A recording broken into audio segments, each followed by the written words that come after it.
Hello and welcome to Top Story. Today, bomb attacks mark the return of Benazir Bhutto to Pakistan.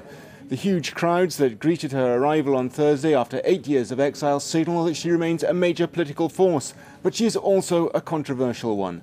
More than 120 people were killed in the attacks, which exploded among her supporters as she made her way to deliver a speech in Karachi.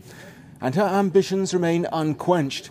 The immediate aim to become Prime Minister for a third time after the next parliamentary elections, due to be held before the end of January 2008. Bhutto told her supporters in Karachi that she had come to bring democracy back to Pakistan and banish dictatorship. But obstacles remain, not least President Pervez Musharraf, who has no love for a woman who seeks to marginalise his role at the apex of power. Well, joining me now to discuss the future of Pakistani politics with Benazir Bhutto back on the scene is Mariam Abu Zahab of the Institute of Political Studies here in Paris, who's a specialist in the region and co-author of a book entitled The Afghan-Pakistani Connection. Thanks very much for being on Top Story. If we could just look at that bomb attack first, who could possibly be behind the attack? Well, of course, nobody has claimed responsibility for that. And both Benazir Bhutto and her husband, they say that the intelligence agencies might have done it. But there's no evidence whatsoever. Benazir Bhutto had said before she was threatened by the tribal militants, but there's also no evidence that it ever threatened her. So it's still very difficult to know. And we'll have to wait to see if anybody claims responsibility for that attack. I imagine Benazir Bhutto will be able to claim a certain amount of sympathy for this attack as well. It's going to work in her political favour, I imagine. Yeah, of course, because she can pose as a victim once more. But this was foretold, and I mean, to say the least, it's a very huge lapse of security, while the government has said they took every precaution. But, you know, bomb blast in Karachi, usually there's always some insider involvement from the lower ranks of the military, of the police, so we'll have to wait to see what comes out of that. Benazir Bhutto has been suggesting that fairly high-ranking involvement from the intelligence service. Yeah, but that's the usual claim in Pakistan, you know, everywhere there's a bomb blast, you know, that the ISI, not to name it, is always involved, but that you cannot prove it. A fairly triumphant return for Benazir Bhutto, huge crowds meeting her at Karachi airport, perhaps not as many as she had anticipated, but big crowds nonetheless. But it's not going to be easy for her. There are a lot of complications along the way to the parliamentary elections in January, court case hanging over on the corruption charges that were dropped by President Musharraf but then challenged again by the Supreme Court. Where does she go from here? Well, it's going to be very difficult for her because, you know, this reconciliation ordinance is now, the Supreme Court has to rule on that. And this is definitely against the Constitution, I mean, from a juridical point, legal point of view. And this didn't go well with the people in Pakistan because they saw this ordinance as condoning corruption. And so they say that Benazir Bhutto could get away, you know, with corruption and just come back and everything is forgotten and she can again, you know, stand for elections. And then she has lost much credibility because of her pro-American statements and also because she negotiated with General Musharraf. And this didn't go well even with the leaders of the PPP because they say that the PPP was anti-imperialist, anti-American and was always fighting dictatorship. So the dynamics of Pakistani society are very different now from what they were in '86 when she came back from exile, while she was a victim. But even still, it would take a brave judge to go against her, wouldn't it, at this point in time, just after her return, after the bomb attack? Sure, and it was polarized the society, it was be more destabilization and all, yes. But the problem is there, you know, these corruption cases are very much there in the people's minds. And she also needs Musharraf to give the go-ahead for the constitutional change that at the moment prevents anybody standing for more than twice to become Prime Minister. Is that almost in the bag for her, or does she have to do a lot of work yet?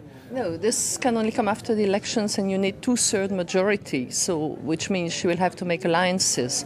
And we see what's already, you know, this scheme of alliances is already coming, like the MQM in Karachi.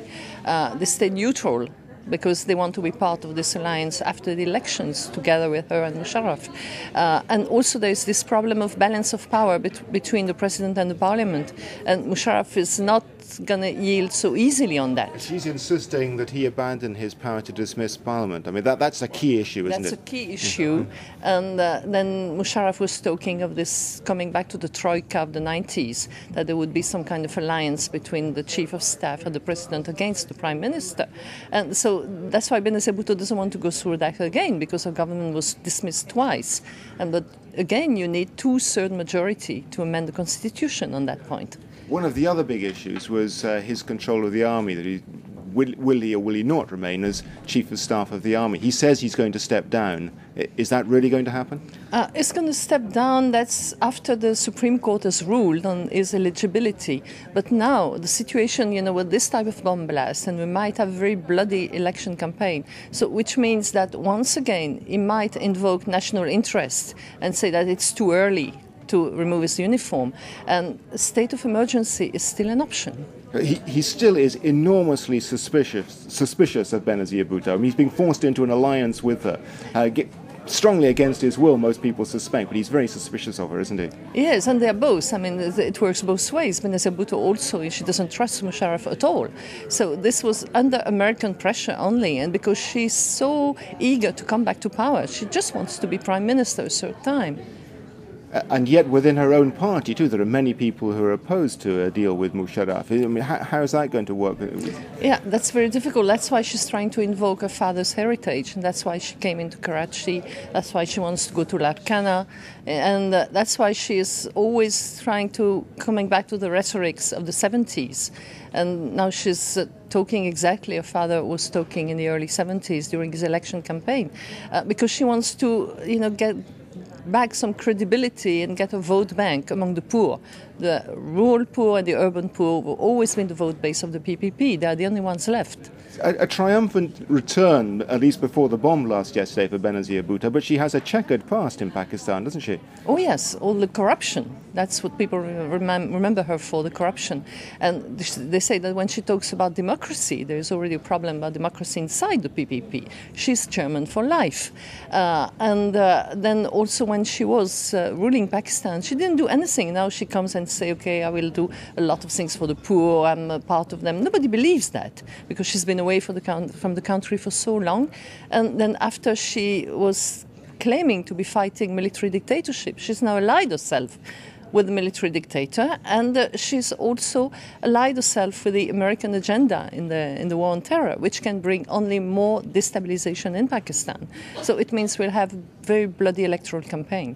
Okay, that's all we have time for today. Thanks to Mariam Abu Zahab of the Institute of Political Studies here in Paris. Join us again next week for another edition of Top Story. Have a good weekend. Goodbye.